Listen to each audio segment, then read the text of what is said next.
पहले दिन बहिष्कार, दूसरे दिन बहिष्कार, तीसरे दिन हंगामा, चौथे दिन हंगामा। यह नजारा है छत्तीसगढ़ विधानसभा के शीतकालीन सत्र का। सत्र कहने को तो 4 दिन का था, लेकिन इस सत्र में जो हंगामा हुआ उसकी गर्माहट से शीतकालीन सत्र की ठंडक गायब हो गई। पहले दिन से विपक्ष के जो तेवर थे वह आखिरी दिन तक कायम रहे। पहले दिन विजन डॉक्यूमेंट 2047 पर चर्चा हुई, विपक्ष का बहिष्कार। दूसरे दिन धान खरीदी का मुद्दा गरमाया रहा, चर्चा नहीं हुई, विपक्ष का बहिष्कार। तीसरे दिन बेरोजगारी भत्ता का मुद्दा उठा, विपक्ष का वॉकआउट। चौथे दिन केंद्रीय एजेंसियों का दुरुपयोग, प्रश्नकाल का बहिष्कार। कुछ इस तरीके के विपक्षी रवैये के बीच विधानसभा का 4 दिन का सत्र आज खत्म हो गया, जिसमें चौथे दिन तो विपक्ष में अब तक के विधानसभा के इतिहास का सबसे बड़ा फैसला करते हुए प्रश्नकाल का ही बहिष्कार कर दिया। कांग्रेस के विधायक सत्यमेव जयते की तख्तियां लेकर विधानसभा पहुंचे और नेशनल हेराल्ड को लेकर राज्य में केंद्रीय एजेंसी के दुरुपयोग के मसले पर सत्ता पक्ष से जवाब मांगा। हंगामा इतना बढ़ा कि प्रश्नकाल हंगामे की भेंट चढ़ गया और उसके बाद भी कार्रवाई बाधित होती रही। प्रदर्शन करने पर कांग्रेस विधायकों को निलंबित भी करना पड़ा। कि किस प्रकार से हमारे सेंट्रल लीडरशिप सोनिया जी, राहुल जी, खड़गे जी, इनके खिलाफ ईडी का नोटिस भेजा गया। उनको 50 घंटे तक की पूछताछ की गई, बेल लेने के लिए बाध्य किया गया और 12 साल बाद न्यायालय ने ये ईडी के जो चालान है उसे स्वीकार संज्ञान ही नहीं लिया। हमारे छत्तीसगढ़ में भी ईडी का, आईटी का, सीबीआई का और ईओडब्ल्यू का दुरुपयोग करके विपक्ष के लोगों को न केवल बदनाम करने बल्कि उसे दबाने डराने की कोशिश, ये लोकतांत्रिक हत्या नहीं तो क्या है। और इस मामले में हमने स्थगन दिया था और आज सत्ता पक्ष डरी हुई है, चर्चा से भाग रही है और इस कारण से ये इसको स्वीकार नहीं किया और इसके विरोध में हम लोग सारे विधायक गर्भगृह में गए और निलंबित हो गए। हम लोगों को निलंबित कर दिया गया है, लेकिन सत्य की लड़ाई हम लड़ते रहेंगे। आज हम सब सत्य की बात कहें हैं तो सत्य के नाम से भारतीय जनता पार्टी परेशान हो गई है। इस पूरी कार्रवाई में विपक्ष के रवैये पर सत्ता पक्ष सवाल उठाता रहा, लेकिन चौथे दिन सत्ता पक्ष के लिए काफी अहम रहा। हंगामे के बाद 3 विधेयकों को पास किया गया। वहीं वंदे मातरम के 150 वर्ष पूरे होने को लेकर भी चर्चा की गई। सत्ता पक्ष हर मामले में विपक्ष पर हमलावर नजर आया। देखिए, ये पूरी तरीके से राजनीतिक है और पॉलिटिकल एक स्टंट है, मैं ऐसा मानता हूँ, क्योंकि इसमें कौन सा विषय आ गया है। न्यायालय का जो विशेष अधिकार है उसमें उसने जो भी संज्ञान लिया है, कोई मामला खत्म थोड़ी हुआ है। अगर वो हम तो शुरू से इस बात को बोलते हैं, तो जब दोषी हैं तो फिर तो जो हो कार्रवाई न्यायालय का न्याय संगत कार्रवाई होगी वो होगी, और जब दोष नहीं होगा तो कोई मामला नहीं है। लेकिन समस्या ये है कि इसमें सिर्फ जो मुझे जहाँ तक जानकारी है गिरफ्तारी वगैरह पर रोक का है, बाकी मामला तो है ही। ठीक है सर, तो उनको अपना पक्ष रखना चाहिए। आज पूरा देश वंदे मातरम पर, राष्ट्रगीत पर 150वीं गीत को याद कर रहे हैं, गा रहे हैं। 7 नवंबर को पूरे देश भर में इसका आयोजन हुआ।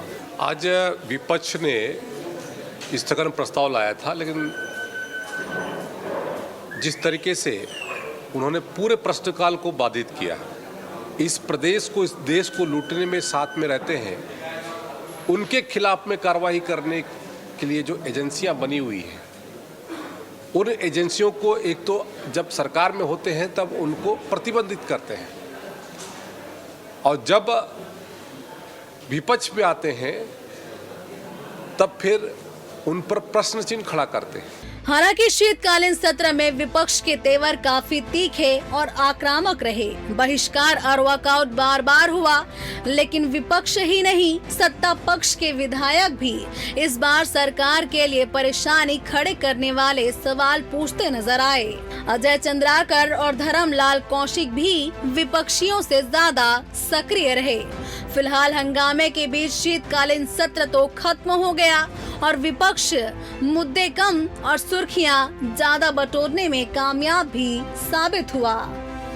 Bureau report, TV 24 news, Raipur.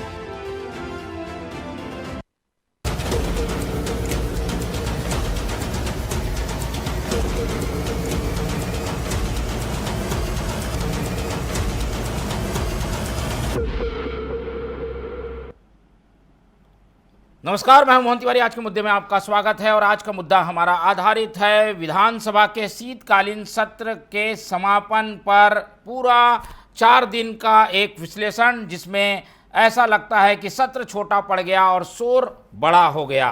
पहले दिन से जो बहिष्कार हंगामे की एक परंपरा से शुरू हुई, वो चारों दिन हमें देखने को मिली और कई चर्चाओं के बीच आज का दिन भी हंगामे की भेंट चढ़ गया। प्रश्नकाल आज बहिष्कार के साथ खत्म हुआ। ऐसे में इस तरीके के सत्र की सार्थकता क्या है, किस तरीके के फायदे इस पूरे सत्र से जनता को हो सकते हैं, क्या पक्ष विपक्ष केवल अपनी राजनीति में ही उलझ कर रह जाता है, इन्हीं सब सवालों के जवाब आज हम इस डिबेट में खोजने की कोशिश करेंगे। पहले मिल लेते हैं उन मेहमानों से जो इस चर्चा में हमारे साथ रहेंगे। हम बहुत स्वागत करेंगे। हमारे साथ मौजूद हैं इस पूरे मामले का राजनीतिक विश्लेषण शेयर करने के लिए वरिष्ठ पत्रकार और राजनीतिक विश्लेषक अनिल पसदकर जी, बहुत स्वागत करेंगे आपका। कांग्रेस का पक्ष रखने के लिए हमारे साथ मौजूद है विनय शुक्ला जी, बहुत स्वागत है आपका। और बीजेपी का पक्ष रखेंगे पूर्व विधायक श्रीचंद सुंदरानी जी, बहुत स्वागत है उनका भी। तो जैसा कि हमने बताया कि आज का दिन काफ़ी अहम, सत्र खत्म हो गया लेकिन हंगामा आज भी सुनाई दिया, और आज इसलिए ज़्यादा क्योंकि केंद्रीय एजेंसी के दुरुपयोग का मामला जिस ढंग से राष्ट्रीय स्तर पर चर्चा में है, नेशनल हेराल्ड के मामले को लेकर, वैसे ही कुछ मामले को ट्विस्ट देने की यहाँ कांग्रेस ने कोशिश की ईडी के द्वारा की गई गिरफ्तारियों को लेकर। ऐसे में विधानसभा सत्र जो है जनता के मुद्दों से ज़्यादा नेताओं पर केंद्रित मुद्दों पर जो है आकर्षित या कहें फोकस हो जाता है। तो ये कितना सही है, एक एक करके जानने की कोशिश करते हैं। और सबसे पहले अनिल जी से ही प्रतिक्रिया की शुरुआत करते हैं, क्योंकि चारों दिन की कार्रवाई को उन्होंने देखा है। ये सत्र समापन हो गया है लेकिन हंगामा कुछ ऐसा रहा कि इस पूरे सत्र को हम हंगामे के नाम से ज़्यादा जान रहे हैं। अनिल जी, कैसे देखते हैं इस सत्र को? मोहन जी, ये पहली बार नहीं हो रहा है कि जब सदन में हंगामा हुआ है या बहिष्कार हुआ है या काम नहीं हुआ है। ये हर बार की अभी परिपाटी बन गई है छत्तीसगढ़ में। तो पिछली बार भी जो भूपेश बघेल की सरकार में थी, भाजपा यही करती थी। अब सरकार में कांग्रेस विपक्ष में है, सरकार में बीजेपी है, तो कांग्रेस यही कर रही। लेकिन इससे हो क्या रहा है, इससे हासिल क्या हो रहा है? देखिए, 4 दिन में शुरू के 2 दिन आप वैसे ही करते रहे, फिर हंगामा होता रहा। आज भी आज तो मतलब ऐतिहासिक घटना हो गई कि आपने प्रश्नकाल को ही बाधित कर दिया। अरे, आपके पास जो आपका मौलिक अधिकार है, हक है, जो आपको सवाल पूछने हैं, जो सरकार को घेरना है। दूसरी बात, जो नीति निर्धारण होता है वो विधानसभा में होता है। अब सबसे महत्वपूर्ण तथ्य ये है कि आप नेशनल हेराल्ड के मामले पर छत्तीसगढ़ की विधानसभा में क्या न्याय पाएंगे, या छत्तीसगढ़ की विधानसभा में आप उस पर बहस करके क्या हासिल पाएंगे? उस पर जो बात होनी है वो सदन में होगी, दिल्ली में। या आप जो दिल्ली में प्रदर्शन है, पहले दिन जो बहिष्कार था कांग्रेस का, वो बहिष्कार नहीं था, वो तो वो सीधा सारे के विधायक तो दिल्ली में जो विरोध प्रदर्शन हुआ था कांग्रेस का, उस पर शामिल होने चले गए थे। तो आप तो दिल्ली में आपने तो विरोध प्रदर्शन कर ही दिया था, फिर छत्तीसगढ़ में करने की क्या जरूरत है? आप धान के मामले में मुद्दा उठा तो आपको जवाब नहीं मिला, तो आप फिर बहिष्कार कर गए। अरे, आप बहस तो कीजिए। आप उस मनबोध तांडी के बारे में तो सोचिए, जो गला काट चुका है, अपना मरने की कगार में था, बच गया, आज उसको कोई पूछ नहीं रहा है। बहुत सारे मुद्दे हैं। फिर देखिए, किसान जो है वो विधानसभा में सत्र में उसके बाद 1-2 बार थोड़ी बहुत चर्चा होती है, उसके बाद वो गायब हो जाता है। लेकिन किसान महत्वपूर्ण है मैनिफेस्टो में, सत्र पर उस पर बात क्यों नहीं होती? पिछले सत्र में भी यही था कि किसान को जब खाद पानी नहीं मिल रहा था, खाद के लिए देखिए हंगामा मचा। एक दिन जो हुआ, दूसरे दिन पता चला कि ईडी ने कार्रवाई कर दी, तो फिर ईडी घेराव करने निकल पड़े। तो ईडी इतना महत्वपूर्ण विषय नहीं है छत्तीसगढ़ में जितना महत्वपूर्ण विषय जनता का है, बेरोजगारी है, जो सरकार के वादे हैं जो पूरे नहीं हो पाए, बिजली के बिल की बढ़ोतरी है, फिर जो है सड़क वड़क में जो भ्रष्टाचार हो रहा है। आप चर्चा से क्यों भाग रहे हैं? आप सरकार का जो एक तो मैं ये नहीं कह सकता कि कहने का मुझको अधिकार भी नहीं है कि सत्र छोटा है बड़ा। सत्र ने जितने दिन के लिए निर्धारित किया गया था उतने दिन में आपने काम क्या किया या काम क्या हुआ, ये महत्वपूर्ण है। अगर आपको मौका मिलता है, सदन में जो बात होती है वो रिकॉर्ड में आती है। अगर आप जो है वो किसान के मुद्दे पे लेके आप कहते हैं कि हम सड़क पे संघर्ष करेंगे, तो सड़क पे संघर्ष का रिकॉर्ड से कहाँ आएगा? आप अगर उसी बात को लेके विधानसभा में संघर्ष करते, विधानसभा में अपनी बात मनवाते, तो वो वहाँ पे रिकॉर्ड में आता है। आपके पास जो महत्वपूर्ण प्लेटफॉर्म है विधानसभा का, वहाँ आप बहिष्कार कर देते हैं। तो फिर फायदा क्या हो रहा है इसमें जनता का क्या फायदा हो रहा है सब? और फिर विधानसभा, छत्तीसगढ़ की विधानसभा में नेशनल हेराल्ड के मामले में क्या हो सकता है? ये तो विचाराधीन मामला है, न्यायालय में है, न्यायालय में अभी मामला खत्म नहीं हुआ है। ठीक है, कांग्रेस को अगर ईडी पर आरोप लगाना है वो लगा सकती है, ठीक है भाई, चार्जशीट का संज्ञान नहीं लिया तो नहीं लिया, उसने कोर्ट ने नहीं लिया।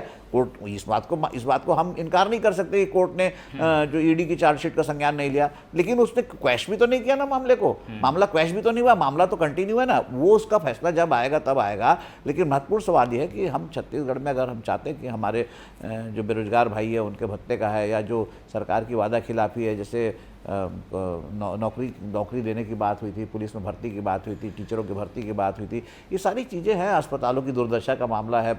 लोग बताइए, आप आज भी जो है वो गेट पे प्रसव हो गया, अस्पताल में गेट नहीं खुला तो प्रसव हो गया, खाट पर आप जो है लाश को लेकर जा रहे हैं। इस कदर दुर्दशा है, इस कदर अव्यवस्था है, इस कदर अफसरशाही हावी है। आपके ऐप नहीं चल रहे हैं, आपके तुहर ऐप में टुकन नहीं कट पा रहे, किसान परेशान है। बाहर से 1 लाख क्विंटल धान आ गया है, 1 लाख क्विंटल तो पकड़ाया है, आया कितना होगा इसका कोई हो नहीं। आप इन सब बातों पे बात करना छोड़ा कर हेराल्ड पे बात करते हैं, नेशनल हेराल्ड पे बात करते हैं। तो मैं समझता हूँ लॉयल्टी प्रूफ करने के लिए तो ये अच्छा स्टेप हो सकता है, लेकिन छत्तीसगढ़ की जनता के हित में मुझे नहीं लगता। बिल्कुल, मुद्दों की कहीं कमी नहीं थी, लेकिन चर्चा ऐसे केंद्रित हो गई जो कि जनहित से कम संबंधित मुद्दे थे, और इसीलिए कांग्रेस से भी सवाल पूछा जा रहा है। शुक्ला जी, क्या कांग्रेस जो है मौके भुनाने में चूक जाती है? भाई 4 दिन का सत्र था, बढ़िया चर्चा होती, हर विषय पर जवाब मांगा जाता। हम पहले दिन से बता रहे हैं, देखिए पहले दिन क्या किया आप लोग ने, दूसरे दिन क्या किया, आज भी क्या हुआ। तो सभी को जोड़ा जाए तो कुल मिलाकर इस पूरे सत्र की चर्चा हंगामे बहिष्कार के कारण हो रही है। मौका तो आप लोग छोड़ रहे हैं, जो मौका मिला है उसे भुनाते नहीं आप लोग। देखिए मोहन भैया, आपको, आपके और आपके दर्शकों को और हमारे साथी पैनलिस्ट को भी मैं नमस्कार करता हूं।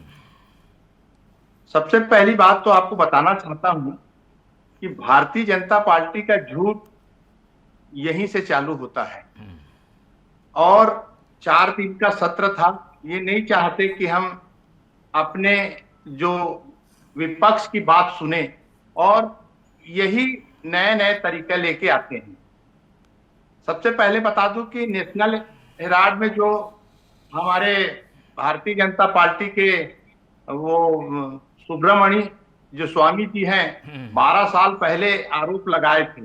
उनका निजी आरोप था। आज जब वो कोर्ट में पेश किए चालान, तो वहां सीधा सीधा मना कर दिए कि व्यक्तिगत चार्ज सुनने के लिए हम नहीं बैठे, खारिज कर दिए हैं। मैं आपको एक छोटा सा उदाहरण देना चाहता हूं कि जब से भारतीय जनता पार्टी केंद्र में बैठी है, 2014 से लेकर आज तक उन्होंने ईडी के द्वारा 130 केस पूरे देश में आरोप लगाए हैं, जो आज तक के किसी भी केस में सफलता अर्जित नहीं। केवल झूठी बात करना इनका एक मुद्दा है। हर जगह पब्लिक को, जनता को परेशान करना, झूठ बोलना इनका एक नियत है। वो नहीं चाहते कि हम मुद्दे पे बात करें।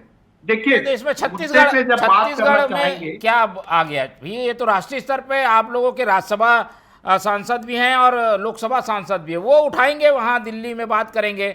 यहाँ पर आप लोग तो यहाँ के मुद्दे उठाइए ना।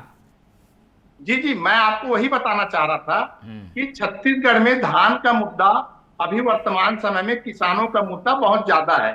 एक दिन का जो टोकन है, अगर हम अलग अलग जिले वाइज लें तो बिलासपुर जिले में जिस रफ्तार से खरीदी हो रही है उसको ऐसा लगता है कि हमको 15 फरवरी से 30 फरवरी तक जाना पड़ेगा, लेकिन सरकार का जो डेडलाइन है 31 मार्च है। और हमको अगर इस जिले की बात करें तो कम से कम 4000 मैट्रिक टन धान हम खरीद नहीं पाएंगे। तो सरकार की मंशा है, देखिए 3100 रुपए देना है, सरकार चाह रही कि हम जितने कम धान खरीदें हमारे लिए उतने बेस्ट हैं। वो नहीं चाहती कि ये मुद्दा उठाए। अब जो सत्र अभी चल रहा था उनके विधायक भी सरकार से प्रश्नकाल पूछ रहे हैं, तो कहीं ना कहीं मामला झूठी बातों का है और झूठ से राजनीति नहीं चलती। हम प्रश्न का जवाब भी देंगे और प्रश्न भी करेंगे। सवाल ये होता है कि निष्पक्ष जनता का जो विश्वास है उसको अर्जित करना चाहिए। नहीं तो चलिए इस पे मैं और सवाल जवाब लेंगे। पहले एक सुंदरानी जी की टिप्पणी ले लेते हैं, अनिल जी की टिप्पणी एक ले लेते हैं। देखिए विपक्ष भी एक कोशिश में होता है कि भाई उसे मीडिया स्पेस मिले, और इसलिए ये देखिए पोस्टर लेके खड़े हैं, सदन के अंदर भी हंगामा, गर्भगृह में जाना, ये सब करना पड़ता है, आप भी समझ रहे हैं। इससे भी एक मैसेज जाता है, ये विपक्ष का कहना है। तो ये इसमें कितने हद तक सफल रहे अनिल जी? देखिए क्या है, ये पोस्टर को चाहे सदन लोकसभा में ले जाओ या हमारे विधानसभा में ले जाओ, इसको संसदीय कार्य तो माना नहीं जाता। तो आप असंसदीय कार्य करके चर्चा में क्यों आना चाहते हैं? भाई आप, हमारी छत्तीसगढ़ की विधानसभा का बड़ा नाम है, बड़ी साख है, बहुत यहाँ पर बेल में जाने पर अपने आप जो है वो निलंबित हो जाते हैं। सारी अच्छी परंपराएं हैं छत्तीसगढ़ की विधानसभा की, जो साख बनी हुई है, आप उस पर क्यों नहीं चलते? विधानसभा तो बहस की जगह है, वहाँ से भागने की जगह तो नहीं है। फिर सबसे महत्वपूर्ण बात यह है कि ठीक है आप एक स्पेस ले लोगे, लेकिन आपके साथ जो आप एक हंगामा करके स्पेस ले रहे हो, उसके साथ एक आप पर एक सवाल भी तो लगता है कि आप जो है चर्चा से भाग गए।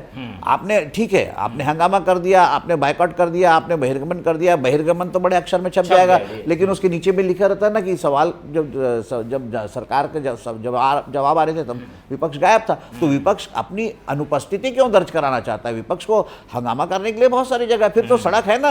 आप सदन में जहां पर क्रिएटिव डिस्कशन होते हैं, जहां पर क्रिएटिव डिबेट्स होते हैं, जहां पर आपको नीति निर्धारण करने का मौका मिलता है, जहां आपको सरकार को घेरने का, सरकार को कटघरे में खड़े करने का, सरकार को माफी मंगवाने का मौका मिलता है, वहां आप तो रहते नहीं। फिर आप बाहर क्या कर लेंगे? बाहर सड़क पे जो हंगामे होते हैं उसकी जवाब नहीं। हाँ, एक बात जरूर है जो विनय ने कहा कि सदन को इस बार विपक्ष से ज़्यादा तो सरकार के जो सदस्य हैं वही घेर रहे हैं। अजय चंद्राकर के जो तेवर है, मैं समझता हूं कि वो तो किसी भी विपक्ष के विधायक से ज़्यादा खतरनाक नजर आ रहे हैं। इतना आक्रामक तेवर अजय चंद्र, इवन जो बहुत सॉफ्ट स्पोकन धर्मलाल कौशिक हैं, जिनको हम मानते थे कि बहुत नरम दिल इंसान है, वो भी सरकार के खिलाफ आक्रामक है। तो सरकार तो घिरी हुई अपने लोगों से भी है। ऐसे समय में विपक्ष को चाहिए था कि जब सरकार अपने ही लोगों से घिरी हुई है तो हम भी दबाव डालें और अपने जो महत्वपूर्ण जो है बात, जो है महत्वपूर्ण निर्णय है, जो महत्वपूर्ण फैसले करा ले।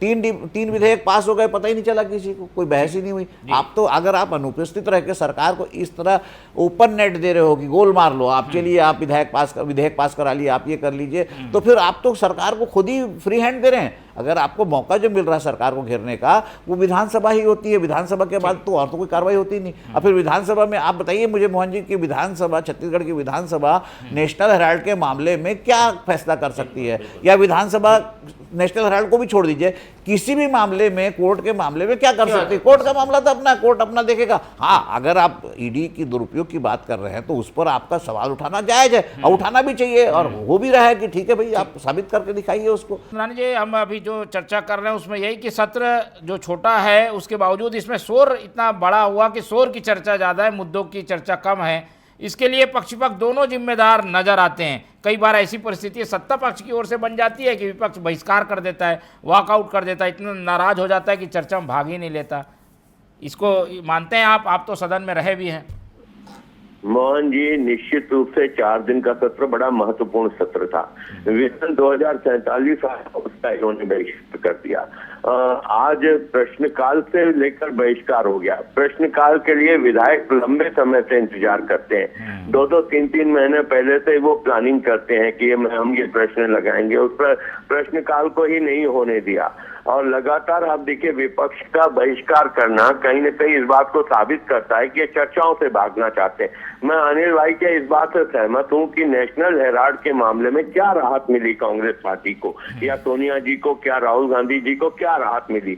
लेकिन अच्छा, कर राहत मिली या ना मिली एक अलग मुद्दा हो सकता है, लेकिन क्या छत्तीसगढ़ की विधानसभा में उस पर चर्चा हो सकती है? क्या उसके छत्तीसगढ़ विधानसभा के लायक वो मुद्दा था क्या? जिन मुद्दों पे बात होनी चाहिए थी उन मुद्दों पे बात नहीं करते, भाग जाते हैं। सिर्फ इनको अपने भ्रष्ट नेताओं को बचाने के लिए, टारगेट बनाने के लिए और कहीं न कहीं राष्ट्रीय नेतृत्व खुश करने के लिए ये सब काम करते हैं। इनको जनता की समस्याओं से कोई लेना देना नहीं है। जनता की समस्या सुलझे या न सुलझे, लेकिन राष्ट्रीय नेतृत्व के सामने, सोनिया जी के सामने, राहुल जी, प्रियंका जी के सामने इनकी गुडविल है कि हम आपके लिए लड़ रहे हैं, ऐसा लिखा है। और ईडी कार्रवाई हुई है, के खिलाफ हुई है।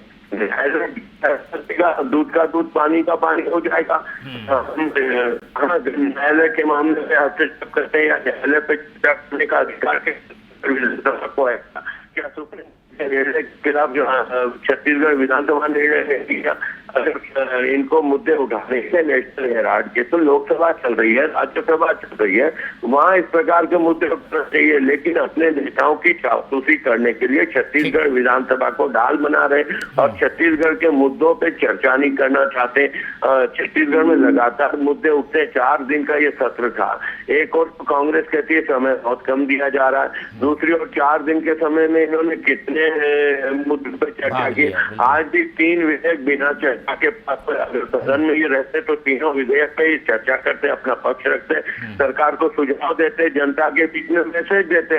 लेकिन ये उनको मैसेज सिर्फ राहुल गांधी जी को देना है, मैसेज सिर्फ प्रियंका जी को देना है, मैसेज सिर्फ सोनिया जी को देना है कि हम आपके, यही इससे साबित होता है। जोर देकर बार बार कहा कि नेशनल हेराल्ड के मामले में यहाँ मामला उठा के इनको क्या लाभ होगा। निश्चित से मैं इस बात से सहमत हूँ कि नेशनल हेराल्ड का मामला तो यहाँ उठना ही नहीं चाहिए था। सिर्फ करने के लिए कुछ भी करें, लेकिन जनता की समस्याओं से, जनता के बारे में सोचने का कांग्रेस का मन खत्म हो गया है। कांग्रेस कभी जनता के हित में सोचती नहीं है, सिर्फ वो अपने नेताओं की चापलूसी के लिए वही काम करती है, वही दिखाना चाहती है। ठीक है वीना जी, ये कैसी रणनीति है कि आप लोग कोशिश तो करते हैं पर आलोचना हो जाती है कुछ इसी तरीके से कि भाई इस पे चर्चा करते तो ज़्यादा अच्छा होता, बहिष्कार करने से हेडलाइट तो हो गए पर मुद्दे के जवाब गायब हैं। देखिए मोहन जी, मैं हमारे वरिष्ठ विधायक जी से, भूतपूर्व विधायक जी से मैं ये कहना चाहता हूं कि मुद्दा जो नेशनल हेराल्ड का निकाला गया था वो आपको एक आईना दिखा रहे हैं छत्तीसगढ़ में भी। आपने छत्तीसगढ़ में भी इन जो सीबीआई का, ईडी का जो दुरुपयोग आप लगातार कर रहे हैं उसको आप समझिए।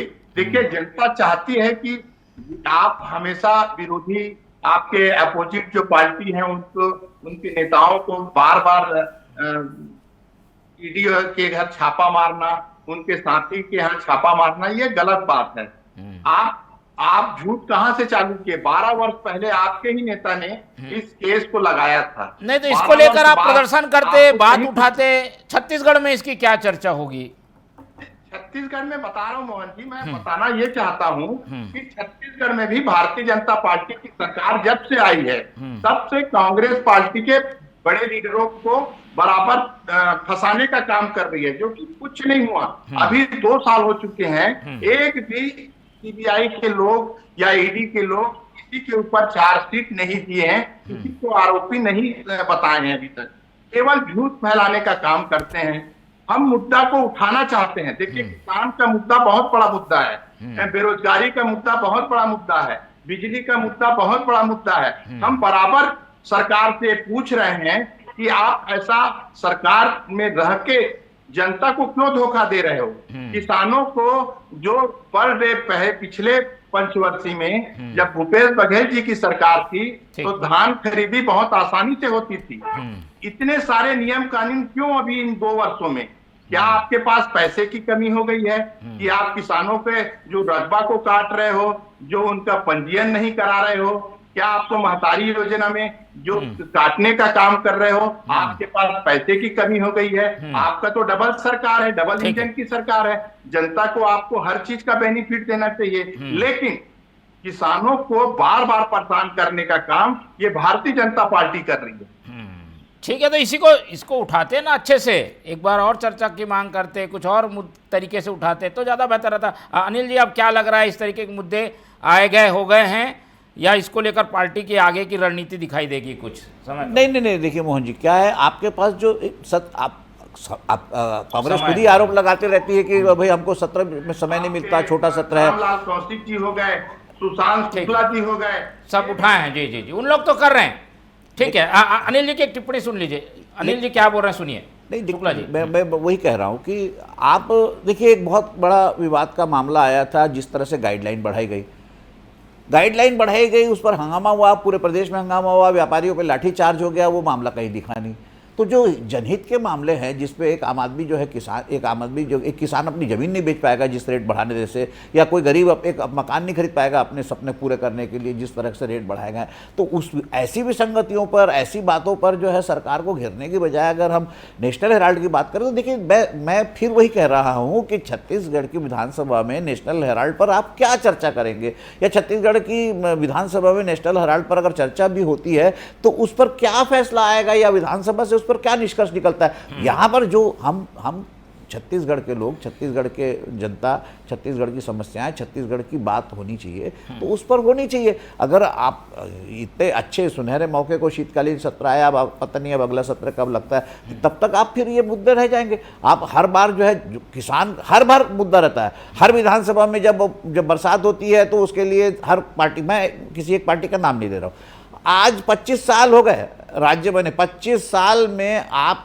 ये किसी एक अधिकारी को दोषी नहीं पाए हो आप कि एक तो फुल प्रूफ जो है धान खरीदी की स्कीम नहीं बना पाए हो आप। धान खरीदी में हर साल जो है विवाद होता है, हर साल होता है। आपने आज तक जो है सोसाइटियों में किसानों के धान स्टोर करने के लिए कोई शेड नहीं बनवाया। आप बताइए ना कहाँ पे रखेंगे? फिर धान सड़ता है, धान खराब होता है, फिर आप उसको सब्सिडाइज रेट पे बेच देते हैं। तो ये सारी चीजें डिस्कस होना चाहिए बजाय नेशनल हेराल्ड के। बिल्कुल। चलिए, तो काफ़ी मुद्दे हैं जिस पर चर्चा होनी थी, लेकिन 4 दिन काफ़ी कम पड़ गए, लेकिन हंगामा खूब हुआ और उसकी चर्चा भी खूब हुई। लेकिन इस चर्चा से जनता के मुद्दों का समाधान कितना हुआ, ये सवाल हम अनुत्तरित छोड़ जाते हैं और आप लोग ही इस पर सही तय कर पाएंगे, क्योंकि पब्लिक सब जानती है।